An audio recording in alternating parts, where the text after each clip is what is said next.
Team Updates ni Riza! Raisa May. Samahan niyo na ako. Kumain Oh, masarap sinigang na at baboy. madami. Saktong-sakto po tag-ulan, kaya nag-order ako ng favorite kong sabaw, sinigang na baboy. Perfect talaga to, Yan. kaya magbumukbang na tayo, Team Riza. Yan. Dahil favorite ko po itong sinigang, meron tayong rice today. Gulay.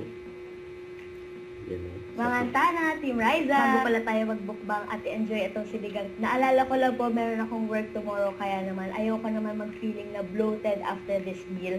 Kaya bago tayo kumain ng marami, to-take muna ako ng aking favorite na apple cider gummies. Yan. ASMR. Usually guys, 2 gummies po yung tinitake ko every day.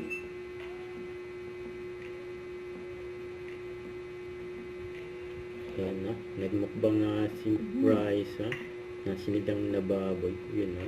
Alam nyo guys, ito talagang pag-take ng gummies, hindi yan mawawala sa routine ko pagkakain ako ng marami. Dahil ang apple cider gummies po helps support healthy digestion and metabolism.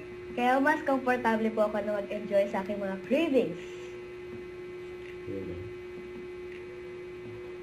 Ang sarap ng kain. Naubos ang Alam niyo naman, hindi naman natin kailangan i-deprive yung sarili natin sa mga masasarap na foods or kung may cravings man kayo, basta enjoy responsibly. And make apple cider gummies part of your routine. Thank you po sa pagsama sa akin kumain. Bye, Team Riza! Don't forget, subscribe, click the notification bell for more updates. This is with Shorty Action Vlog. Stay tuned for more videos. See ya!